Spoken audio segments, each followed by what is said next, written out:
সুপ্রিয় ক্লাস 11 অর্থাৎ একাদশ শ্রেণীর ছাত্রছাত্রী বন্ধুরা, তোমাদের আগামীকাল রয়েছে ইংরেজি পরীক্ষা। তো এই মুহূর্তে আমরা এর আগে যে প্রোজ থেকে যে অ্যান অ্যাস্ট্রোলজার্স ডে, এছাড়াও যে গদ্যগুলি ছিল, তোমাদের যে গল্পগুলো ছিল, সেগুলো থেকে আমরা ইতিমধ্যেই সাজেশন দিয়েছি। তো আজকে আমরা আলোচনা করছি কবিতাগুলো থেকে।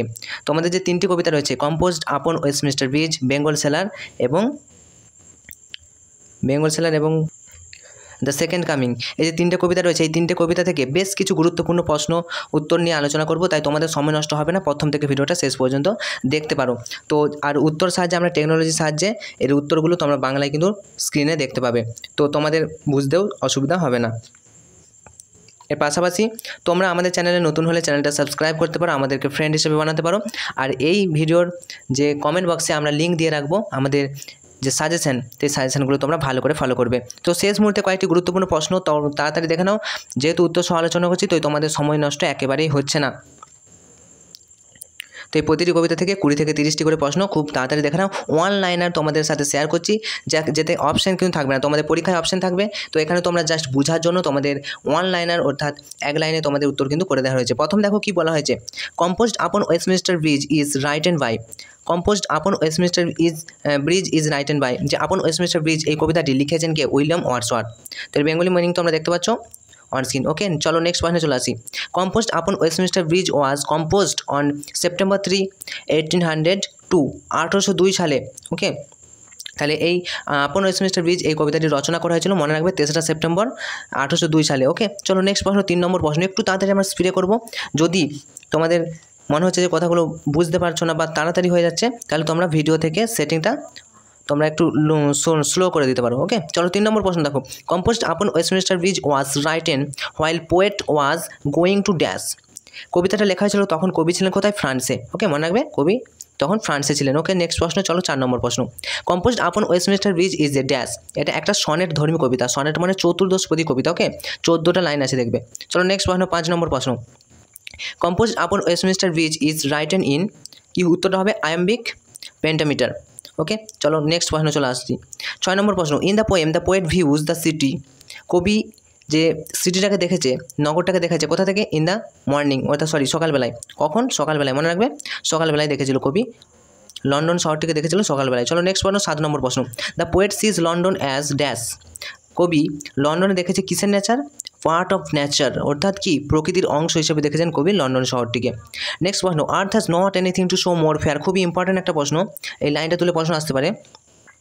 তো এখানে earth has not anything to show more fair than dash, কার থেকে সুন্দরতর কিছু নেই? লন্ডন শহরটা থেকে এখানে। ওকে, পৃথিবীর চেয়ে লন্ডনের চেয়ে বেশি ন্যায্য এখানে কিছু নেই। চলো নেক্সট প্রশ্ন, 9 নম্বর প্রশ্ন।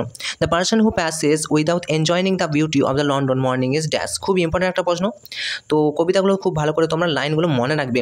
The person who passes without enjoying the beauty, অর্থাৎ সেই ব্যক্তি যে হচ্ছে লন্ডনের মর্নিংটাকে এড়িয়ে যেতে পারে, যে সৌন্দর্যটা উপভোগ না করে যেতে পারে, সে হচ্ছে নিস্তেজ, যার ইংলিশ অর্থ হচ্ছে ডাল, DULL, ডাল মানে বোকা বা নিস্তেজ। নেক্সট প্রশ্ন চলো, বা বোধহীন। ওকে, ডাল মানে বোধহীন বলতে পারো। 10 নম্বর প্রশ্ন দেখো। ইন দ্য পোয়েম, অর্থাৎ কবিতাতে লন্ডন ভিউ ইজ, লন্ডনের ভিউটা কীরকম? কবিতায় কবি সকালবেলায় লন্ডনটাকে দেখেছে ক্লিয়ার, পরিষ্কার। ওকে, ধুঁয়োহীন বাতাস, দেখবে স্মোকলেস এয়ার এসব আছে, তো লন্ডনটা হচ্ছে পরিষ্কার। ওকে, চলো নেক্সট প্রশ্ন, 11 নম্বর প্রশ্ন। Early morning the air of London is. সকালবেলায় এয়ার অফ লন্ডন, লন্ডনের আকাশটা কীরকম? যেটা বলছিলাম স্মোকলেস, অর্থাৎ ধুঁয়োহীন বাতাস ছিল। ওকে, খুব ভোরে লন্ডনের বাতাসটা হচ্ছে ধোঁয়াবিহীন, মনে থাকবে জানো। নেক্সট 12 নম্বর প্রশ্ন। Dull old heavy of soul here dull means. এখানে কি বলা হয়েছে? উত্তরটা হচ্ছে ইনসেনসিটিভ। তো এর মানে দেখো, এর মানে হচ্ছে যে নিস্তেজ বা সেই বোধহীন ব্যক্তি। এখানে ব্যক্তি মানে কি? এটা সংবেদনশীল। ওকে, এখানে ইনসেনসিটিভটা অ্যান্সার হবে। নেক্সট 13 নম্বর প্রশ্ন। The sight that words so appeared to him as dash, majestic. উত্তর হবে ম্যাজেস্টিক। অর্থাৎ দেখো, ওয়ার্ডসওয়ার্থ যে দৃশ্যটি দেখেছিল সে তার কাছে রাজকীয় দৃশ্য বলে মনে হয়েছিল, ম্যাজেস্টিক দৃশ্য। চলো 14 নম্বর প্রশ্ন। দ্য সিটি ওয়ার, এই কবিতাটি এখানে নগরটি পড়েছে, কি পড়েছে? The beauty of the morning, আচ্ছা প্রভাতে পরনের বেশ, আচ্ছা পরনে প্রভাতের বেশ। এখানে সকালে সৌন্দর্যের বর্ণনা করেছে, তো সেটা কিসের মতো লাগছে? লাইক এ গার্মেন্ট, অর্থাৎ একটা পোশাকের মতো। তো দেখো মনে রাখো, এখানে বলেছে ওয়ার্ডসওয়ার্থ যে দৃশ্যটি দেখেছিল, যে সৌন্দর্য পরিধান করেছিল, সেটা একটি পোশাকের মতো, লাইক এ গার্মেন্ট। কিসের garment? Beauty of the morning, সকালের যে পোশাক, সকালে যে সৌন্দর্যের পোশাকের মতো লাগছে। ওকে, চলো 15 নম্বর প্রশ্ন। The London city in the poem wears, the London city in the poem wears the garment dash morning. কী হবে? Sunny morning. তার বাংলা মানে দেখে নাও, এখানে কবিতায় বলা হয়েছে যে লন্ডন শহরটি কিসের মতো?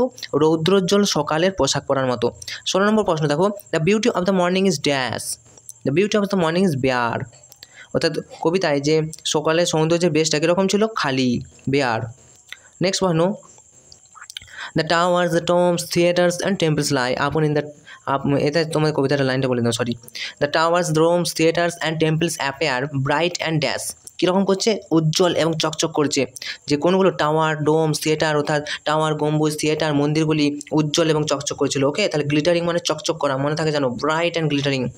18 নম্বর প্রশ্ন, everything looks bright and glittering, প্রত্যেকটা জিনিসই কীরকম লাগছে? উজ্জ্বল এবং চকচকে। বিকজ, কারণ কি? এর কারণ কি না, কবি সকালবেলায় যেহেতু দেখছে তখন হচ্ছে ধোঁয়াহীন বাতাস, সেখানে কারখানা এখনও খোলেনি, ধোঁয়াবিহীন বাতাসে, ধোঁয়া নেই, সব কিছু যেন চকচক করছে কবির চোখে। নেক্সট 19 নম্বর প্রশ্ন, অ্যাকর্ডিং টু ওয়ার্ডসওয়ার্থের মত অনুযায়ী the sun steeped valley, rock or hill, এখানে বলেছে ওয়ার্ডসওয়ার্থের মত অনুযায়ী কী বলা হয়েছে? যে সূর্য, উপত্যকা, শিলা বা পাহাড়, সূর্যের যে রশ্মি পড়ে সেটা কোথায়? ভ্যালি, রক অর হিল, উপত্যকায়, রক ও পাহাড়, পর্বতে। আচ্ছা 20 নম্বর প্রশ্ন দেখো, the claim of the morning at Westminster bridge is dash, এখানে মর্নিং অর্থাৎ সকালবেলায় ওয়েস্টমিনস্টার ব্রিজ থেকে এই যে সকালে শান্ত এবং গভীর ছিল, এটা ডিপ, কীরকম বিরাজ করছিল? ব্রিজটা ডিপ, গভীরতা বিরাজ করছিল। নেক্সট 21 নম্বর প্রশ্ন দেখো, the poet is particularly impressed by the, কবি পার্টিকুলারলি ইমপ্রেসড হয়েছিল কিসের দ্বারা? মনে রাখো, শান্ত এবং যে বিশেষভাবে মুগ্ধ, শান্ত এবং পরিবেশ দ্বারা, শান্ত এবং শান্ত পরিবেশ, যে বলেছে ক্ল্যাম অ্যান্ড কোয়াইট অ্যাটমসফিয়ার, শান্ত পরিবেশ দ্বারা কবি ইমপ্রেস হয়ে গেছিল। 22 নম্বর প্রশ্ন, the poet personifies the river Thames as a dash, কবি কী বলেছেন? কবির ব্যক্তিত্ব অনুযায়ী বা কবির যে টেমস নদীর ব্যক্তিত্ব, এটা একটা মানুষের মতো। মনে রাখবে এখানে কোন নদীর উল্লেখ আছে? টেমস নদী, THAMES, টেমস নদীর উল্লেখ আছে, কিন্তু টেমস নদী কবিতায় নেই। মনে রাখবে কবি টেমস নদীর উপর থেকে লন্ডন নগরটাকে দেখেছিলেন, টেমস নদী, যেটা একটা মানুষের মতো তিনি উল্লেখ করেছেন। তো রিভার টেমস ফ্লোজ, অর্থাৎ এই যে নদীটি বয়ে চলেছে কীরকমভাবে? স্মুথলি, খুবই ধীরে, শান্ত গতিতে, মসৃণভাবে বয়ে চলেছে। Next, what does the river do at its own sweet will, what does the river, এর উত্তর হবে গ্লাইডস, অর্থাৎ নদী তার নিজের মিষ্টি ইচ্ছায় কী করে? নদীটি তার ইচ্ছায় কী করে? উত্তর হবে গ্লাইডস। নেক্সট 25 নম্বর প্রশ্ন, how does the poet refer to the sun and to the river, how does the poet, কবি কীভাবে সানটাকে, সান মানে সূর্যকে, how does the poet refer to the sun, অর্থাৎ বলেছে যে কবি কীভাবে সূর্য এবং নদীকে উল্লেখ করেন? উত্তর হবে এটি একটি প্রকৃতির উপাদান, অর্থাৎ অ্যাজ এলিমেন্ট অফ নেচার, এটা অবশ্যই একটা প্রকৃতির উপাদান হিসেবে কবি বর্ণনা করেছেন।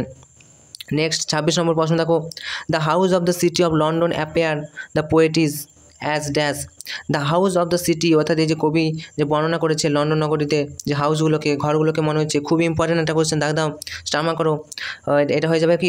ঘুমন্ত মনে হচ্ছে, স্লিপিং, যেন অ্যাজলিপ, যেন তার ঘুমিয়ে আছে, এই বাড়িগুলি যেন ঘুমিয়ে আছে। শেষ লাইন দেখবে, কবিতার শেষ লাইন লেখা আছে, শেষের আগের লাইনটা হয়তো।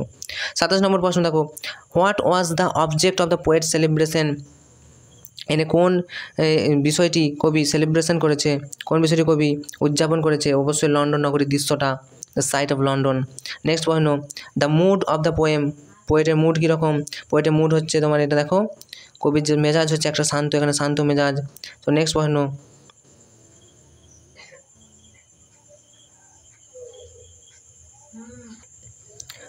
যেটা বললাম, শান্ত কবির মুড কিন্তু শান্ত, tranquil mind.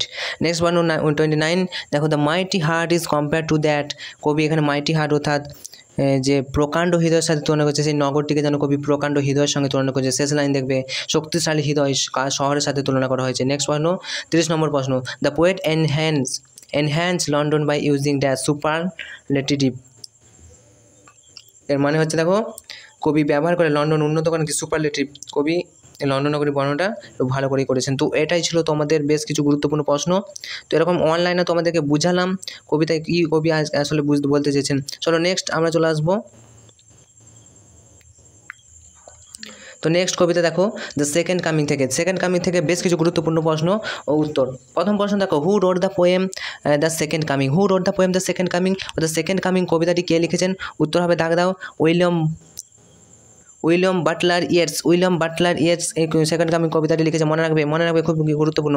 ডাব্লিউ.বি. Yeats was a dash. এই ডাব্লিউ.বি. ইয়েটস একজন কি পোয়েট এবং ড্রামাটিস্ট, অর্থাৎ কি কবি এবং নাট্যকার ডাব্লিউ.বি. ইয়েটস ছিলেন। চলো নেক্সট প্রশ্ন, W B. Yeats was the member of the Irish Senate, অর্থাৎ ডাব্লিউ.বি. ইয়েটস ছিলেন একজন কবি এবং নাট্যকার, পাশাপাশি তিনি কি বলেছেন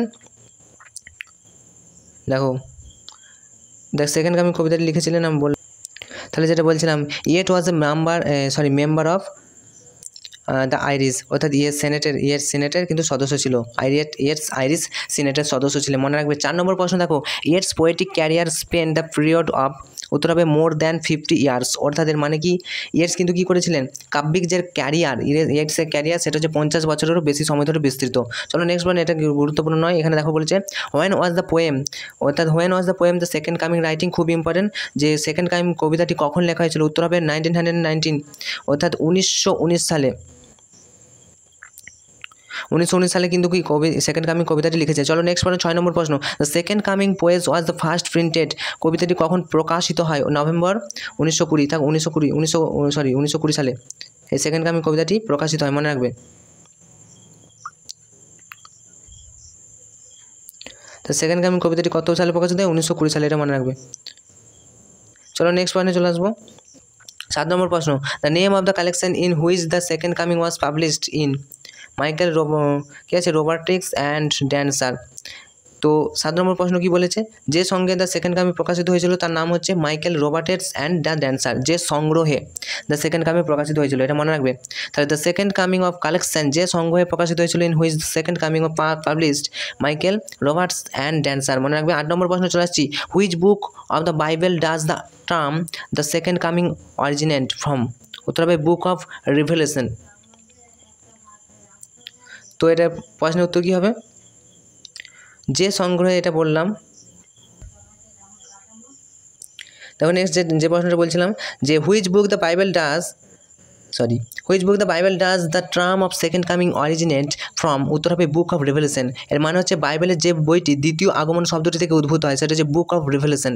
ওকে, 8 নম্বর প্রশ্ন। 9 নম্বর প্রশ্ন দেখো, the second coming poem is written in iambic pentameter, এটা খুবই গুরুত্বপূর্ণ, এটা একটু মনে রাখবে। এই সেকেন্ড কামিং যে কবিতাটি লেখা হয়েছিল আয়াম্বিক পেন্টামিটার, এখানে সেকেন্ড কামিং কবিতাটি লেখা হয়েছে আয়াম্বিক পেন্টামিটারে। চলো 10 নম্বর প্রশ্ন, the main type of imagery that Yeats used in the poem in, এখানে যে মেন টাইপ, কোন টাইপের কবিতা লিখেছেন? মনে রাখবে, প্রধান চরিত্রের চিত্র সেটা হচ্ছে খ্রিস্টান চিত্র, যে প্রধান কবি এর যে প্রধান চরিত্রের চিত্র অঙ্কন করেছেন সেটা হচ্ছে খ্রিস্টিয়ান। ওকে, নেক্সট 11 নম্বর প্রশ্ন, the second coming is dash poem, এটা অবশ্যই একটা গীতি কবিতা, লাইরিক পোয়েম, মনে রাখবে। Second coming is a dash poem, কী হবে? লাইরিক পোয়েম, এটা অবশ্যই একটা গীতি কবিতা। নেক্সট প্রশ্ন চলে আসবো 12 নম্বর প্রশ্ন, how many stanza are there in second coming কবিতাটি কতগুলি স্ট্যান্জা রয়েছে, কতগুলি স্তবক রয়েছে বলো? 2টি স্তবক রয়েছে, মনে রাখবে। 13 নম্বর প্রশ্ন, জায়ার ইজ এ ড্যাশ, জায়ার মানে কি স্পিরিচুয়াল, যেটা বললাম spiritual spiral motion, gyre is a spiral motion, এর মানে কি এটা একটা সর্পিল গতি। চলো 14 নম্বর প্রশ্ন, ইন ইয়েটস, অর্থাৎ এই Yeats the second coming the falcon symbolise, এই কবি Yeats the second coming is the falcon symbolise কিসের ফ্যালকন কিসের প্রতীক হয়েছে? উত্তর হবে হিউম্যান রেস।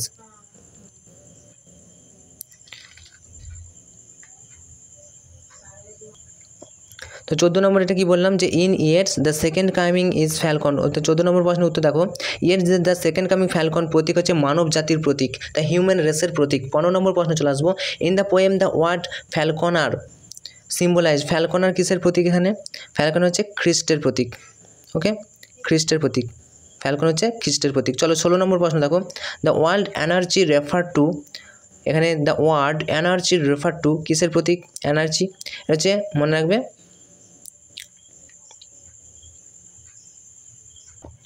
তো 16 নম্বর প্রশ্ন দেখো, দ্য ওয়ার্ল্ড এনার্জি ওয়ার্ডস অর্থাৎ এই যে নৈরাজ্য এই শব্দটি দ্বারা কী বোঝায়? একটি অনিয়ন্ত্রিত বিশৃঙ্খলা অর্থাৎ আনকন্ট্রোলেবল চাউজ। নেক্সট 17 নম্বর প্রশ্ন, the phrase passionate intensity in the poem symbolize. 17 number প্রশ্ন কি বলেছে? অবশ্যই কবিতায় আবেগপূর্ণ তীব্রতা এই বাক্যাংশটি কিসের প্রতীক? ধর্মান্ধতা এবং সহিংসতার প্রতীক, মনে রাখবে। Fanaticism and violence. The phrase fascinate বললাম। চলো 17 নম্বর 18 নম্বর প্রশ্ন দেখো, spiritual mundi is a word of dash language.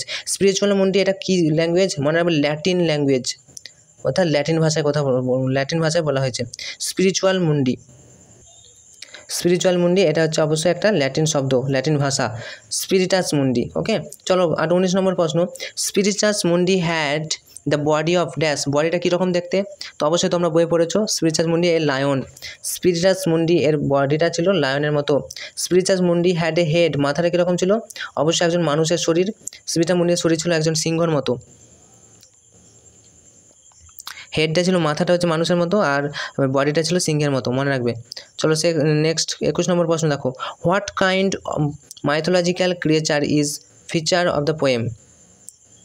এখানে কী বলেছে? কী ধরনের, কবিতায় কোন ধরনের পৌরাণিক যে প্রাণী বৈশিষ্ট্যযুক্ত? অবশ্যই স্ফিনিক্স, এফিংস, মনে রাখবে এফিংস। 21 নম্বর প্রশ্ন হলো 22 নম্বর প্রশ্ন দেখো, the phrase blank pitiless at the sun refer to. এখানে কি রেফার করা হয়েছে?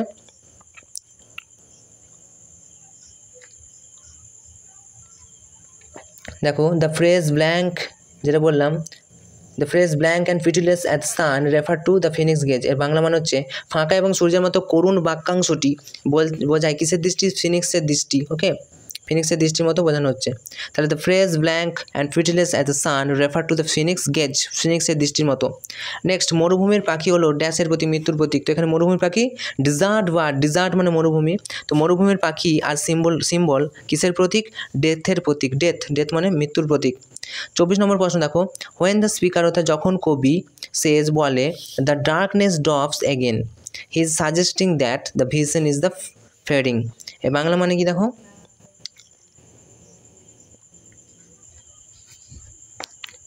তাহলে এর বাংলা মানে যখন বক্তা বলেন আবার অন্ধকার নেমে আসে, তখন তিনি পরামর্শ দিচ্ছেন যে দৃষ্টি ম্লান হয়ে যাচ্ছে, অর্থাৎ দ্য ভিশন ইজ ফেডিং, দৃষ্টি ম্লান হয়ে যাচ্ছে। নেক্সট 25 নম্বর প্রশ্ন, the rough beast in the poem refer to. Rough beast বলতে কাকে বোঝানো হয়েছে? অ্যান্টিখ্রিস্টকে বোঝানো হয়েছে। কবিতার রুক্ষ জন্তু বলতে বোঝানো হচ্ছে খ্রিস্ট বিরোধীকে। ওকে, খ্রিস্ট বিরোধীকে বলা হয়েছে রাফ বিস্ট, জন্তু। আচ্ছা, নেক্সট প্রশ্ন, which city is best approaching. Which city, এখানে কোন সিটি কোথায় আছে? অবশ্যই বেথেলহেম, মনে রাখবে বেথেলহেম।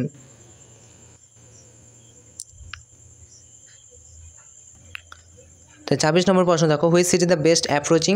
বেথেলহেমের দিকে কিন্তু এগিয়ে আসছে, তাহলে জন্তুটি কোন শহরের কাছে আসছে? অবশ্যই বেথেলহেম। 27 নম্বর প্রশ্ন দেখো, দ্য স্পিকার সাজেস্টেড, অর্থাৎ স্পিকার সাজেস্ট করেছে that the second coming is accompanied by. তো উত্তর হবে কি? Christ will come and save us all.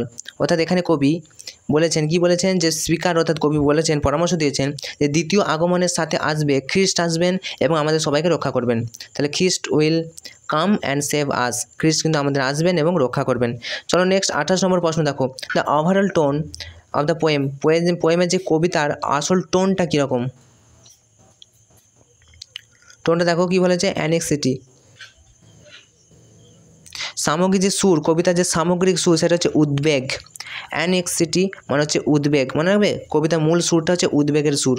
29 number প্রশ্ন দেখো, W B. Yeats belong to the dash century. কবি কততম সেঞ্চুরিতে বাস করছেন? 20তম সেঞ্চুরি, মনে রাখবে 20তম, 20th century. Next, an important recurring symbol is Yeats poetry is, কী হবে? উত্তর হবে জায়ার। অর্থাৎ ইয়েটসের কবিতায় একটি গুরুত্বপূর্ণ পুনরাবৃত্ত প্রতীক হচ্ছে জায়ার। নেক্সট 31 নম্বর প্রশ্ন দেখো, there are dash line in the poem. কবিতায় কটি লাইন আছে? এই সেকেন্ড লাইন, কবিতাটিতে 22টি লাইন আছে, মনে রাখবে। সেকেন্ড কামিং, এখানে 22টি লাইনের কবিতা এটা। নেক্সট প্রশ্ন চলে আসবো 32 নম্বর প্রশ্ন, the poem is written blank verse. কবি কী ছন্দে লিখেছে? মুক্ত ছন্দে, মনে রাখবে। The poem is writing in, কী বললাম? ব্ল্যাঙ্ক ভার্সে লেখা। ওকে, তো এই কবিতার অর্থ দেখো, কবিতাটি লেখা হচ্ছে ফাঁকা শ্লোক, অর্থাৎ ব্ল্যাঙ্ক ভার্সে লেখা। চলো নেক্সট 33 নম্বর প্রশ্ন, turning in the widening gyre. Gyre and the poetic device used in the line is কী হবে রিপিটেশন। যে বাঁক এবং বাঁক এই যে লাইনে ব্যবহৃত কাব্যিক ডিভাইস, এই যে ডিভাইস এটা হচ্ছে পুনরাবৃত্তি, এটা খুব বারবার পুনরাবৃত্তি করা হচ্ছে, রিপিটেশন। ওকে, 34 নম্বর প্রশ্ন, অ্যাকর্ডিং টু দ্য পোয়েট, কবির মত অনুযায়ী the ceremony of dash is drowned innocence কিন্তু গভীরভাবে কী হচ্ছে ডুবে যাচ্ছে, ড্রোন্ড। তো কার অনুষ্ঠান ডুবে যাচ্ছে, নির্দোষতা, এই নির্দেশতা এটা কিন্তু অনুষ্ঠানে ডুবে যাচ্ছে। ইনোসেন্সে কোনো ভরসা পাচ্ছে না কবি। 35 নম্বর প্রশ্ন দেখো, the poet has seen dash coming out of the spiritus mundi, উত্তর হবে ভাস্ট ইমেজ।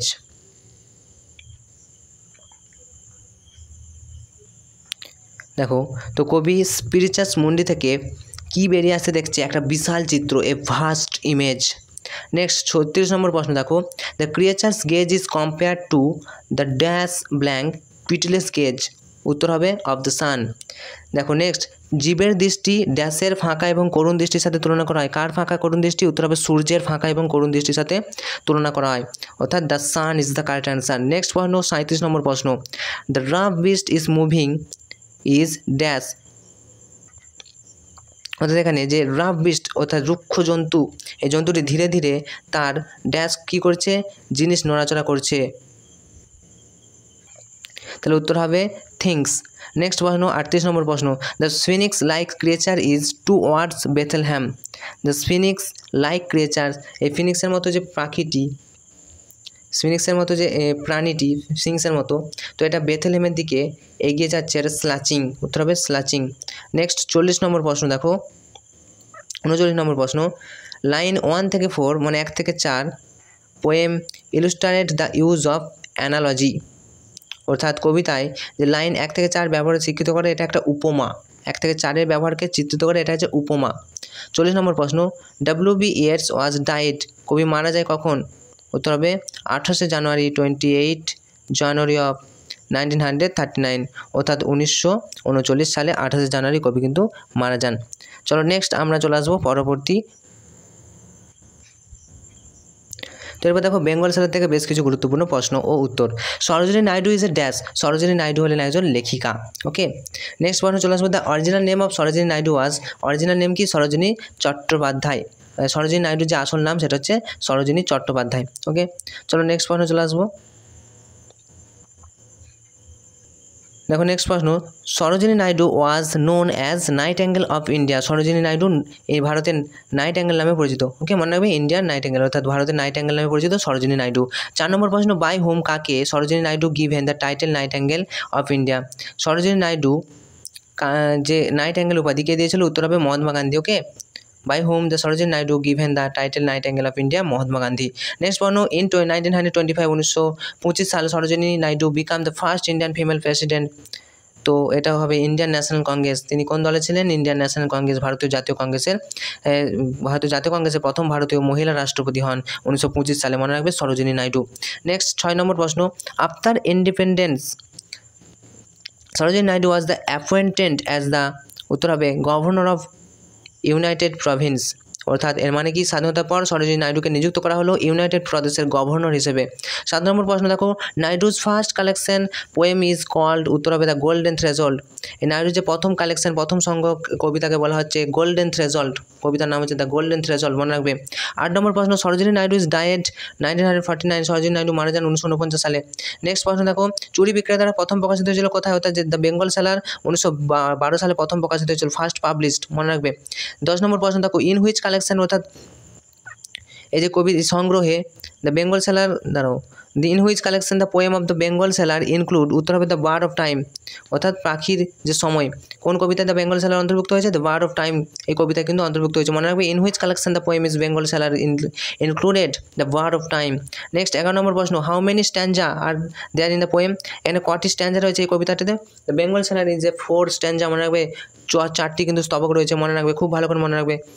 12 নম্বর প্রশ্ন, each stanza of the bangle seller consist of, কতগুলি করে লাইন রয়েছে, অবশ্যই মনে রাখবে যেন এই স্তবকে, প্রতিটি স্তবকে 6টি করে লাইন আছে, দেখে নেবে তোমরা বইটা খুলে। 13 নম্বর প্রশ্ন দেখো, the narrator of the poem are, এখানে কবি উত্তর হবে দ্য বেঙ্গল সেলার। তো কবি কি বলেছে যে কবিতায় বর্ণনাকারীকে, the narrator of the poem are the bangle seller, অর্থাৎ চুরি বিক্রেতা। নেক্সট 14 নম্বর প্রশ্ন, the seller sell their bangle, সেলাররা তাদের বিক্রেতারা তাদের চুরি বিক্রি করছে অ্যাট দ্য টেম্পল ফেয়ার, অর্থাৎ মন্দিরের মেলায় তারা কিন্তু চুরি বিক্রি করতে গিয়েছে। 15 নম্বর প্রশ্ন, as signing loads the poet mint, অর্থাৎ এখানে কী বলেছে সাইনিং লোডস মানে কি, যে বোঝা, যে চকচকে বোঝা হিসেবে কবি মেন্ট, এটা কি চকচকে ঝুড়ি, অর্থাৎ দ্য গ্লেমিং ব্যাঙ্গলস, চকচকে বোঝাটাকে চকচকে ঝুড়ি অর্থাৎ ঘুড়ির সঙ্গে তুলনা করেছে, বেঙ্গল চুরি চকচকে চুরির সঙ্গে তুলনা করেছে। নেক্সট 16 নম্বর প্রশ্ন, the bangle seller are trying to sell, কবি এই বেঙ্গল সেলার অর্থাৎ চুরি বিক্রেতারা বিক্রি করতে চেয়েছে কি, উত্তর হবে দেয়ার বেঙ্গলিজ, তাদের চুরি কিন্তু বিক্রি করতে চেয়েছে। 17 নম্বর প্রশ্ন দেখো, rainbow tinted circle of light refer to, এখানে কি মানে রেনবো টিল্টেড অর্থাৎ রামধনু রঞ্জিত যে চুড়ি এখানে রেফার করা হয়েছে, উত্তর হয়ে যাবে বেঙ্গলিজ ডিফারেন্ট কালার্স, অর্থাৎ যে বিভিন্ন রঙের চুড়ি কিন্তু কথা বলা হয়েছে, ডিফারেন্ট কালার অফ বেঙ্গলিজ, অর্থাৎ আর বিভিন্ন রঙের চুড়ি। Next, the phrase circle of light signified, উত্তর হবে বেঙ্গলিজ। তার মানে কি, আলোর বৃত্তাংশটি বোঝানো হচ্ছে কি, the phrase circle of light, আলোর বৃত্ত এটা বোঝাতে চেয়েছে, এটা চুরিকে বোঝানো হয়েছে। 19 নম্বর প্রশ্ন দেখো, the meaning of the word lustrous is, lustrous বলতে কি বোঝানো হয়েছে, অবশ্যই স্পার্কলিং চকচকে, তো এখানে লাস্ট্রাস শব্দ অর্থ হচ্ছে স্পার্কলিং চকচকে, মনে রাখবে। 20 নম্বর প্রশ্ন, bangles are tokens of dash, উত্তর হবে রেডিয়েন্ট লিভস, চুরি হলো কিসের প্রতীক, উজ্জ্বল জীবনের টোকেন, উজ্জ্বল জীবনের প্রতীক। 21 নম্বর প্রশ্ন দেখো, the bangles are inactivity of women's, উত্তর হবে হ্যাপিনেস। এর বাংলা মানে দেখো, যে চুরিগুলি মহিলাদের কিসের নির্দেশক নির্দেশক করছে কিসের, উত্তর হবে হ্যাপিনেস, তাদের সুখের খুশির। 22 নম্বর প্রশ্ন, the buyer of the bangles are, অর্থাৎ যে কবিতার বায়ার রয়েছে, বায়ার মানে কি, যারা ক্রেতারা হলেন অবশ্যই সমস্ত বয়সের মহিলা, women of all age group, সমস্ত বয়সের মহিলারা চুরি কিনছিল। নেক্সট 23 নম্বর প্রশ্ন, what colour bangles are suitable for a maiden wrist, উত্তর হবে সিলভার অ্যান্ড ব্লু। খুবই গুরুত্বপূর্ণ একটা প্রশ্ন দেখো, যে কোন রঙের চুড়ি একটি মেয়ের কবজির জন্য উপযুক্ত, উত্তর হয়ে যাবে কি রূপালি এবং নীল, গোল্ডেন অ্যান্ড ব্লু বলেছে, সিলভার অ্যান্ড ব্লু, অর্থাৎ রূপালি এবং নীল রঙের চুড়িগুলি এই যে মেডেন রিস্ট কুমারী মেয়েদের জন্য ভালো। তো হ্যাঁ, একটি মেয়ের কবজির জন্য উপযুক্ত। নেক্সট প্রশ্ন 24 নম্বর প্রশ্ন দেখো, the silver and blue coloured Bengalis R compare to, এখানে কী বলেছে, সিলভার মানে কি, রূপালি এবং ব্লু অর্থাৎ নীল কালারের চুড়িগুলি তুলনা করেছে দ্য মাউন্টেন মিস্ট, মনে রাখবে পাহাড়ের কুয়াশার সাথে তুলনা করেছে, খুবই ইম্পর্টেন্ট, কার সাথে তুলনা করেছে মনে রাখবে, অ্যাকর্ডিং টু দ্য পোয়েট, অর্থাৎ কবির মত অনুযায়ী, the bangles which look flushed are meant of unmarried girl, উত্তর হবে আনম্যারিড গার্ল। এর মানে হচ্ছে দেখো, যে কবির মতে যে চুড়িগুলি ফ্লাস্ট দেখায় সেগুলো হচ্ছে অবিবাহিত মেয়েদের জন্য, কাদের জন্য, অবিবাহিত মেয়েদের জন্য, অবশ্যই খুবই গুরুত্বপূর্ণ। নেক্সট প্রশ্ন চলো, by the phrase birds that dream the poet symbolise, এখানে কি বলেছে, ফ্রেজ বার্ডস, এই বার্ডস মানে কুঁড়ি, তো কুঁড়ি যে স্বপ্ন দেখে, এই বাক্যাংশ দ্বারা কবি কিসের প্রতীক, উত্তর হবে সুখী বিবাহিত জীবনে প্রথম স্বপ্ন দেওয়ার কথা বলেছে। আবার বলি, দ্য মেডেন ড্রিমিং, অর্থাৎ মেডেন মানে বিবাহিত জীবনে, ড্রিমিং অর্থাৎ স্বপ্ন দেখা, of A happy married life, অর্থাৎ বিবাহিত জীবনে প্রথম স্বপ্ন দেখার কথা বলা হয়েছে। তো দ্য পোয়েট বার্ডস মানে কুঁড়ি স্বপ্ন দেখে, এই কথার সঙ্গে তুলনা করছে, খুব গভীরভাবে এটা কিন্তু দেখতে হবে। 27 নম্বর প্রশ্ন দেখো, the figure of speech used in the birds that dream is personification, the figure of speech used birds, অর্থাৎ কুঁড়িটা এখানে বলেছে যে কুঁড়ি স্বপ্ন দেখে ব্যবহৃত বক্তার চিত্র হচ্ছে ব্যক্তিত্ব, পার্সোনিফিকেশন, এখানে বক্তার ব্যক্তিত্বর প্রসঙ্গ তুলে ধরেছে। নেক্সট প্রশ্ন দেখো, bloom clinging to the dash, উত্তর হবে new born leaves, bloom cling to the new born leaves, অর্থাৎ এখানে কি বলা হয়েছে, প্রস্ফুটিত আঁকড়ে থাকা, এটা হচ্ছে নবজাতক পাতা, প্রস্ফুটিত আঁকড়ে থাকা, ব্লুম ক্লিং টু দ্য, উত্তর হবে কি নিউ বর্ন লিভস, অর্থাৎ নতুন পাতা গজানো যেটা কথা। আচ্ছা 29 নম্বর প্রশ্ন দেখো, with which natural object has the poet compared the green Bengali, খুবই ইম্পর্টেন্ট একটা কোশ্চেন, যে উইথ হুইচ ন্যাচারাল অবজেক্ট, অর্থাৎ কোন প্রাকৃতিক বস্তুর সাথে কবি সবুজ চুড়িগুলি তুলনা করেছেন, উত্তর হবে নবজাতক কমল পাতার সতেজতা। তো উইথ হুইচ ন্যাচারাল অবজেক্ট, কোন সবুজ পাতার সাথে, কোন সবুজ জিনিসের সাথে দ্য পোয়েট ডিসক্রাইব বা কম্পেয়ার্ড তুলনা করেছেন দ্য গ্রিন বেঙ্গলি, অর্থাৎ সবুজ চুড়িগুলি, উত্তর হবে freshness of a new born tender leaves, নতুন নবগঠিত পাতার সঙ্গে তুলনা করেছে। 30 নম্বর প্রশ্ন, the yellow bangles R compare to the dash, অর্থাৎ হলুদ চুড়িগুলি বর্ণনা করেছে দ্য সানলিট কর্ন, অর্থাৎ সূর্যের আলোর সাথে। ওকে, সানলিট কর্ন, যে হলুদ চুড়িগুলি এই সূর্যালোক ভুট্টার সাথে তুলনা করেছে, সূর্যালোক এবং ভুট্টার সাথে তুলনা করেছে, মনে রাখবে ভুট্টার সাথে। চলো নেক্সট প্রশ্ন, the red Bengali has been compare to, the red Bengali অর্থাৎ লাল চুড়িগুলি কম্পেয়ার করা হচ্ছে, তুলনা করেছে অবশ্যই ম্যারিজ লাইফ, অর্থাৎ বিবাহিত জীবনের যে আগুন লাল চুড়িগুলির সাথে তুলনা করা হয়েছে, ম্যারিজ লাইফ নয়, ফায়ার আছে, সরি। আচ্ছা 32 নম্বর প্রশ্ন, ব্রাইডাল লাফটার অ্যান্ড ব্রাইডাল টিয়ার, বিবাহিত মেয়েদের হাসি এবং চোখের জল ইন্ডিকেট, কি ইন্ডিকেট করছে, the two contracting feeling of joy and sorrow in the bride. খুব ইম্পর্টেন্ট এই প্রশ্নটা কিন্তু, 32 নম্বর প্রশ্ন। দেখো, দাম্পত্য এসে এবং দাম্পত্য যে অশ্রু নির্দেশ করছে দুই কোণের আনন্দ এবং দুঃখের অনুভূতি, দুটোই অনুভব করছে, একটা আনন্দ এবং দুঃখের অনুভূতি সংকুচিত করে। 33 নম্বর প্রশ্ন, দ্য ফ্রেজ ব্রাইডাল টিয়ার, চোখের জল ইজ সাজেস্টিভ, অর্থাৎ of the bride sorrow over, উত্তর হবে leaving the parental house after marriage. এর মানে কি, দেখো ব্রাইডাল টিয়ার এই বাক্যাংশটি কনের দুঃখের ইঙ্গিত দেয়, বিয়ের পরে তার পিতামাতার বাড়ি ছেড়ে চলে যায়, এই ইঙ্গিতটাই করেছে। লিভিং দ্য প্যারেন্টাল হাউস, পিতামাতার বাড়ি থেকে লিভিং করে ছেড়ে যায় আফটার ম্যারেজ, বিয়ের পর, এটা কিন্তু তুলে ধরা হয়েছে। 34 নম্বর প্রশ্ন, দেখো women have journeyed through life midday worn purple gold flecked grey and Bengalis, মনে হচ্ছে মহিলারা মাঝপথে জীবনের মধ্য দিয়ে যাত্রা করেছেন। তো এখানে বেগুনি এবং সোনার ঝাঁকানো ধূসর চুরি কথাই বলা হয়েছে। Women have journeyed through life midday worn, তারা পরে কি পরে, purple and gold flecked grey bangle, ধূসর রঙের চুড়ি তারা কিন্তু পরে। 35 নম্বর প্রশ্ন, purple and gold fleck grey bangles represent, কাদের সঙ্গে তুলনা করেছে, অবশ্যই মাদারহুড এর সাথে তুলনা করেছে। বেগুনি এবং সোনার যে ফ্লেক্ট ধূসর চুড়িগুলি প্রতিনিধিত্ব করে মাতৃত্বের তুলনা করে, প্রতিনিধিত্ব করে। 34 নম্বর প্রশ্ন, দেখো ফ্লেক্ট মানে কি, ফ্লেক্ট মিন স্পটেড, ফ্লেক্ট মানে হচ্ছে দাগযুক্ত, ফ্লেক্ট মানে দাগযুক্ত। Next, the poem bangle sellers represent, কবি এখানে চুড়ি বিক্রেতাদের রিপ্রেজেন্ট করেছে সেলিব্রেশন অন ওমেনহুড, অর্থাৎ নারীত্ব উদযাপন, এই কবিতাতে প্রতিনিধিত্ব করে। নেক্সট 38 নম্বর প্রশ্ন, how many stage of women life are present in the poem, এনে কতগুলি স্টেজ, কতগুলি ওমেন যে নারীদের জীবনে কতগুলি ধাপ কবিতা উত্থাপন করেছে, অবশ্যই তিনটি ধাপ উপস্থাপন করা হয়েছে। নেক্সট 39 নম্বর প্রশ্ন, the poem consists of dash line 24 line, এই যে কবিতাটিতে 24টি লাইন আছে, মনে রাখবে। Dash is the antonym of lustrous, উত্তর হয়ে যাবে ডাল, নির্বোধ। অর্থাৎ এখানে বলা হয়েছে, দেখো ড্যাশের প্রতিশব্দ এটা নিস্তেজ বা নির্বোধ, lustrous mean dull. Okay, are the poem consist of 24 line, অর্থাৎ 24 লাইনের কবিতা এটি কিন্তু গঠিত, 24 লাইন নিয়ে গঠিত। তো এই ছিল তোমাদের জন্য বেশ কিছু গুরুত্বপূর্ণ প্রশ্নও বলতে পারো এবং প্রশ্ন উত্তর সাজেশন। তো এর ছাড়াও আমাদের যে প্রশ্ন উত্তর সাজেশন আপলোড করা আছে, আমরা প্লে লিস্ট দিয়ে রেখেছি, তো সেখান থেকে তোমরা দেখে নাও। প্লে লিস্ট ভিডিওর প্রথম কমেন্ট বক্সে পিন করে দেওয়া হলো, তো অবশ্যই সেখান থেকে দেখবে, নমুনা প্রশ্নপত্রটা অবশ্যই ভালো করে প্র্যাকটিস করে যাবে। পাশাপাশি তোমাদের টেক্সট বইয়ের যে এই কবিতাগুলো লাইনগুলো খুব ভালো করে মনে রাখবে, লাইনগুলো থেকে কিন্তু কোশ্চেন আসতে পারে।